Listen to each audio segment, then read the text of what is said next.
Seguimos adelante en Camino a los Pinos y vamos a ver un trabajo realizado por el equipo de Efecto TV en Camino a los Pinos referente a las plataformas electorales.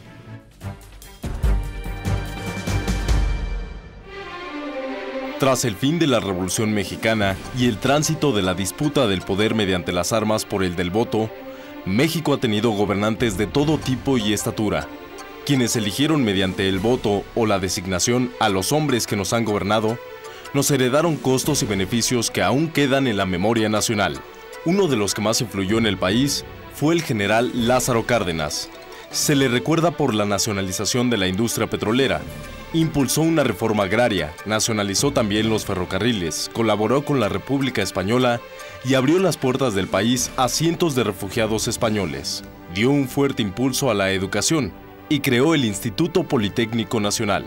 En los 2 primeros años del gobierno de Miguel Alemán Valdés, se registraron devaluaciones del peso frente al dólar, pero en los 4 años subsecuentes se le devolvió al empresario y al industrial un papel preponderante. Hubo una etapa de expansión económica que fue el principio del México moderno que hoy vivimos. Presas, carreteras, televisión, el desarrollo turístico de Acapulco y la ciudad universitaria son algunos de sus más importantes legados. Con la llegada de Luis Echeverría al poder en 1970, se registró un terrible despilfarro en el gasto público y dio inicio a una carrera ascendente del endeudamiento y la inflación. El 31 de agosto de 1976, el Banco de México se retiró del mercado de cambios y el peso quedó en flotación, determinando su valor por la oferta y la demanda.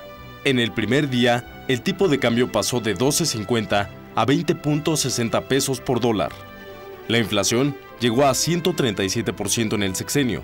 La deuda externa pasó de 4.000 millones de dólares en 1970 a 19.000 millones de dólares en 1976. El sucesor de Luis Echeverría fue su amigo José López Portillo. Las principales características de su gobierno fueron la corrupción, la frivolidad y el nepotismo. Quiso que México se convirtiera de importador neto de petróleo y derivados en uno de los principales exportadores del mundo. Tras la caída de los precios de los hidrocarburos, la inflación galopó hasta 459%. El tipo de cambio pasó de 22 pesos por dólar hasta 150 pesos por dólar. Al final de su sexenio, decretó la estatización de la banca y estableció un régimen de control de cambios. Al gobierno de Carlos Salinas de Gortari se le ha culpado de muchos males del país, pero a diferencia de algunos de sus antecesores, Salinas abrió la economía del país al mundo. Adelgazó al Estado vendiendo decenas de empresas paraestatales. La más importante venta fue la de Teléfonos de México, y dio paso a las grandes empresas que trajeron capitales, nuevas tecnologías y fuentes de trabajo. Salinas concretó la firma del TLC con Estados Unidos y Canadá. Ernesto Zedillo, sucesor de Salinas, contó con la ayuda de Estados Unidos y aplicó medidas para salir de una grave crisis económica de la manera más rápida posible. De manera muy lenta, logró reducir la inflación y controló el tipo de cambio. La economía creció en promedio 2.90% a pesar de que tuvo que sortear el rebote de las crisis económicas de Japón y los tigres asiáticos, así como la de Brasil en Sudamérica. En su gobierno se culminó la reforma electoral, convirtiendo al IFE en organismo autónomo e independiente del Poder Ejecutivo Federal. La alternancia en la presidencia generó un sentimiento de esperanza. El panista Vicente Fox se convirtió en el primer presidente de la República emanado de un partido distinto al PRI. De sus 10 compromisos de campaña, varios quedaron en el olvido y no fueron cumplidos. 2 factores influyeron de manera especial a su gobierno: la desaceleración de la economía de Estados Unidos en la segunda mitad del año 2000, que redujo de manera importante el flujo de las exportaciones mexicanas, y por otra parte, la obstrucción permanente y sistemática del Congreso a la aprobación de los proyectos de ley del Ejecutivo. Estos han sido algunos de los gobiernos de hombres de carne y hueso que han dirigido los destinos de los mexicanos en los últimos años.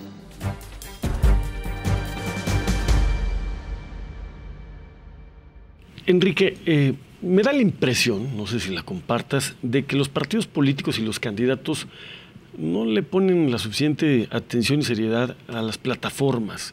Lo ven como un requisito, como un trámite, y no hay una costumbre de debatirlo, de conocerlo y de comparar, porque finalmente ahí deberían estar contenidas las grandes ideas que va a realizar un gobernante. Así es.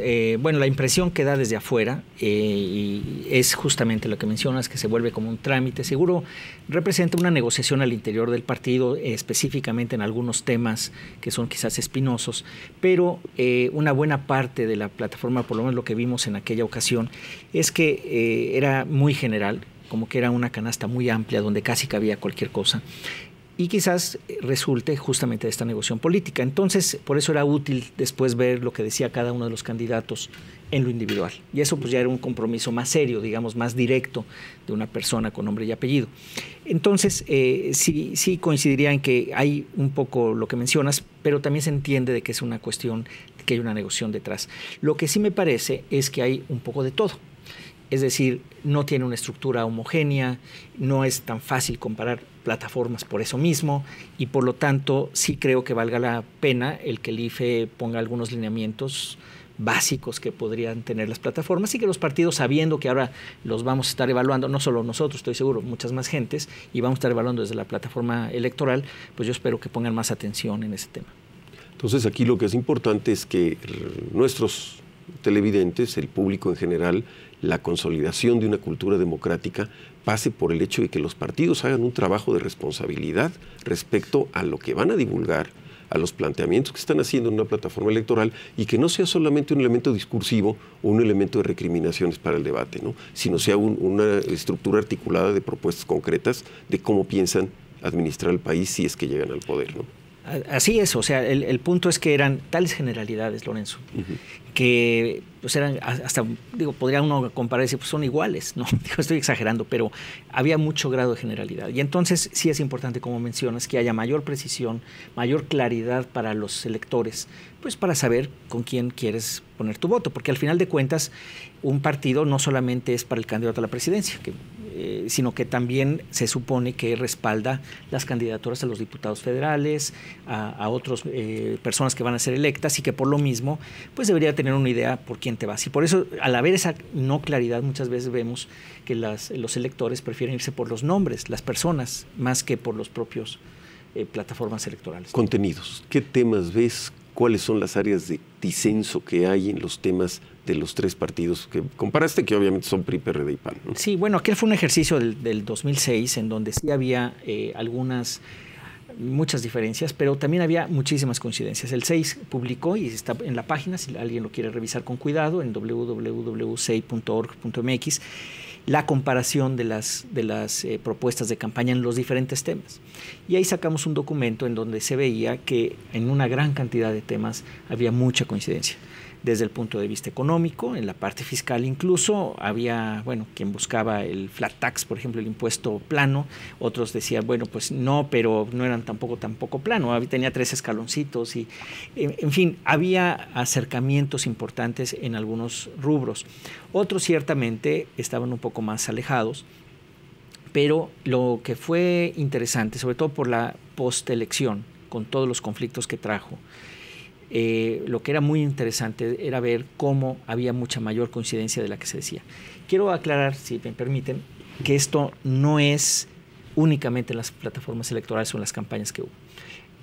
Recientemente el CEI hizo un estudio sobre la reforma política, las iniciativas de los diferentes partidos, se hizo un comparativo por los temas y ustedes se van a echar para atrás, pero la cantidad de coincidencias que había en el sentido que se expresaba ahí por las diferentes iniciativas era enorme. Había uno o dos puntos importantes que no había consenso, que ya los conocemos, la representatividad y la gobernabilidad. Pero fuera de eso, había mucho consenso en todo lo demás. Entonces uno lo que dice, bueno, hay mucha nube. Detállale a nuestro auditorio el concepto de representatividad y gobernabilidad en este tema, por favor. Bueno, básicamente el tema es el respeto, digamos, a las minorías, cómo construyes una mayoría, si debe de privilegiarse el construir una mayoría por sobre la representación de las minorías en el Congreso. Y en este sentido, bueno, pues hay diferencias. Los expertos en ese caso, y fue un grupo muy importante de personas las que participaron en ese panel, coincidían en que los dos métodos pueden funcionar, y de hecho funcionan en diferentes partes del mundo, hay de las dos. Entonces, en realidad, pues es casi elegir alguna de ellas. Pero en otros temas, como la reelección de los diputados y de los presidentes municipales, había prácticamente consenso. En las iniciativas preferentes había prácticamente consenso. En muchos otros temas también. Y bueno, lo estamos empezando a ver en lo que está en proceso en el Congreso en este momento, pero hay mucho más consenso del que aparentemente existe. Eso quizás valga la pena mencionar. Sí. Ahora, ¿han hecho algún ejercicio? Finalmente, en la elección del 2006, el presidente Felipe Calderón fue electo. Sí.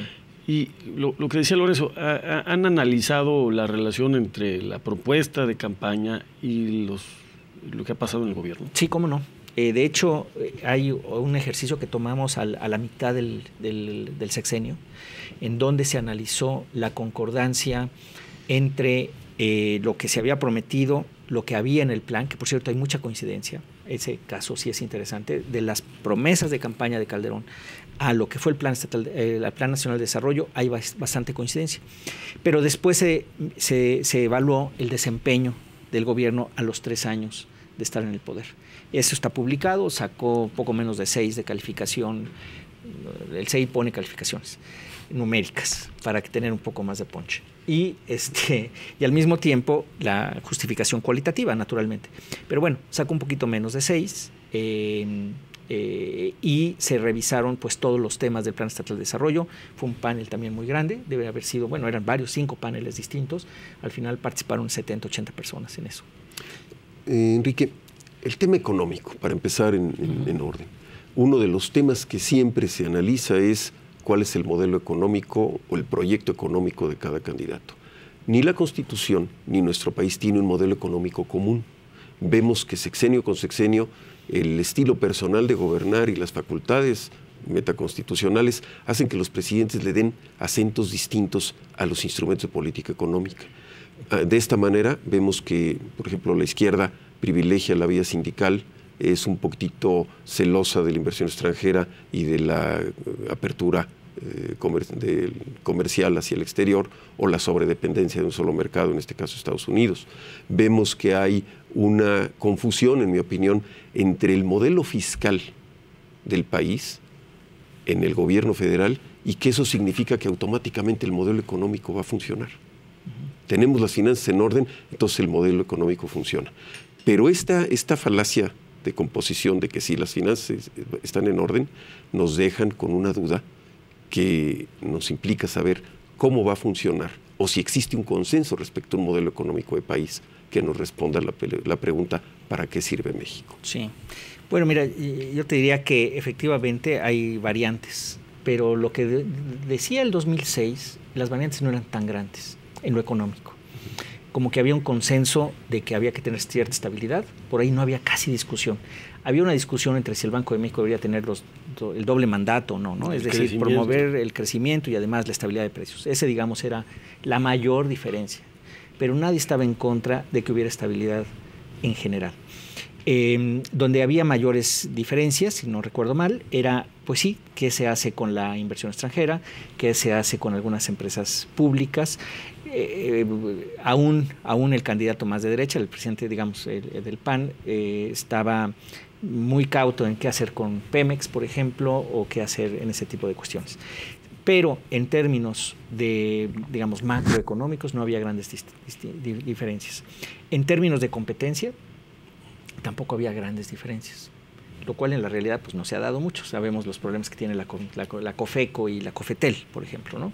Pero en términos de la plataforma era más coincidente ahí quizás que en otros temas, Lorenzo. Sí. No había tantas discrepancias, sí con variantes, pero que tú dijeras, este es un país que va para acá y este otro va para allá, no, por lo menos en ese momento. Yo quiero ver qué va a pasar en la próxima contienda, si es que van a seguir tan parejitos como entonces. Pues vamos a un corte, estamos en Camino a Los Pinos, les recuerdo, ahí están sus pantallas, en nuestro correo electrónico, nuestro Twitter o el Facebook.